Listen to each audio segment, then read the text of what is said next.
Il y a le ministre de la fonction publique du Burkina qui disait que si tu n'as pas pu former un jeune, deux jeunes durant tout ton temps de carrière et tout, et que tu te maintiens encore en activité, c'est de la criminalité étatique. Cette criminalité étatique, nous l'avons retrouvée à la Direction générale des impôts de Côte d'Ivoire. Et tenez-vous bien, elle est autorisée sur le bord de la lagune ébriée au plus haut niveau. Et ce, depuis belle lurette, exposant les finances publiques ivoiriennes à une grave diarrhée.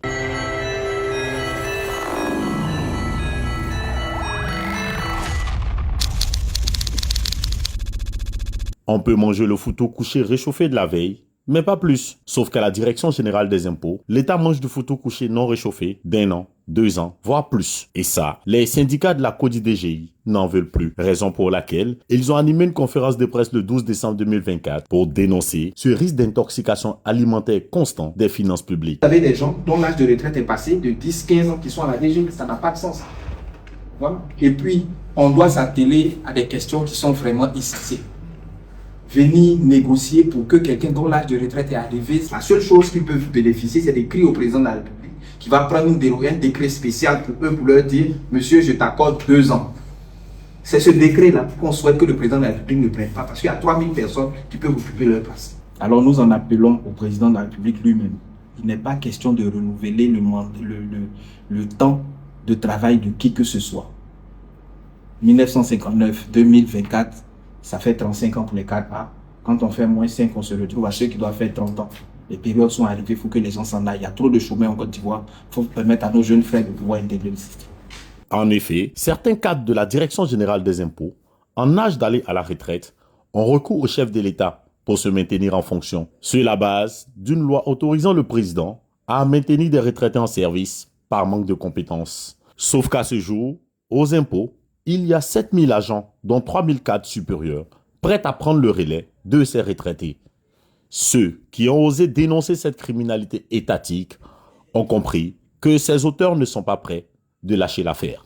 L'affiche que vous voyez derrière nous a été postée, affichée à la tour E, sur les 12 ou 13 tableaux d'affichage à chaque palier. Malheureusement, ces affiches que vous voyez là ont été déchirées à la tour E. Ça veut dire qu'il y a des individus de mauvaises intentions, qui sont toujours à côté, en train d'essayer d'intimider les gens par rapport aux actions que nous menons. Loin de se laisser intimider, les syndicalistes de la CODIGGI ont lancé l'opération Kabadougou avec un message clair. Nul n'est irremplaçable. Nous avons initié une opération dénommée l'opération Kabadougou.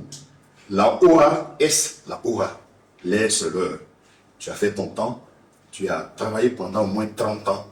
Nous croyons qu'il est temps de partir dans les honneurs et la gloire. Invitant ainsi, par la publication de leur nom, les futurs retraités, au 31 décembre 2024, à libérer le tabouret. Cette action, c'est pour le départ effectif. Avant, ils étaient 800, 1000. Aujourd'hui, nous sommes 7000. Nous avons besoin d'évoluer, d'avancer et de démontrer ce que nous savons, de bien servir notre pays. Eux, on ne leur avait pas fait confiance, on ne leur a pas donné la chance. Ils n'auraient même pas eu 35 ans d'ancienneté pour dire encore qu'ils seraient directeurs pour pouvoir lutter pour rester en activité. Une supercherie encore possible pour ces retraités récalcitrants à partir parce que, et ça peut paraître improbable, les agents des impôts n'ont toujours pas de profil de carrière. Toutes les administrations aujourd'hui ont un profil de carrière. Ministère de l'Éducation nationale, tous les ministères aujourd'hui essaient de mieux s'organiser pour permettre l'émancipation de leurs agents. 23 ans à attendre un profil de carrière. Aujourd'hui, on demande à des retraités de partir. Aujourd'hui, on sait qui est le bureau de la Direction générale des impôts. Parce qu'il y a des personnes qui, lorsque le profil de carrière est appliqué, quelqu'un qui n'a plus de carrière, il n'a pas de profil. C'est ça en fait. Quand il y a un profil de carrière, celui qui a la retraite, comme il n'a plus de carrière, il ne fait plus partie du parti. À partir du moment où c'est appliqué, ça gêne certaines personnes. Et nous sommes en train d'avoir des suspicions véritables en fait. Qui est le bourreau du profil de carrière aujourd'hui? Bourreau du profil de carrière, criminel d'État, foutou avarié, laxatif des finances publiques et mieux encore, ennemi de la jeunesse. On évolue par génération.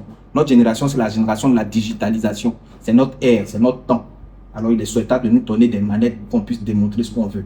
Chaque fois qu'on passe sur un plateau de télé, on a toujours dit que les objectifs qu'on nous assigne sont insignifiants. On peut les majorer en utilisant des techniques. Mais ces techniques, on les utilise quand on est aux commandes. Aujourd'hui, on va faire un gap de 200 milliards. Nous sommes convaincus que si l'ensemble des propositions que nous avons effectuées, tant dans le domaine de l'hôtellerie, du transport, de la digitalisation, de l'impôt foncier, de tous les domaines, aujourd'hui, on aurait pu majorer ça. Majorer, augmenter nos ressources publiques, voilà le vrai enjeu pour le pays. Les anti-retraités seront plus utiles à faire le Père Noël pour leur petit-fils, se reposer ou servir la DGI autrement. Si tu veux vraiment être à la disposition de la direction générale des impôts, tu peux sortir de l'administration, créer un cabinet privé, travailler en collaboration avec la DGI, partager tes idées, tu serais plus utile là-bas, tu aurais cédé la place et puis tu serais plus utile.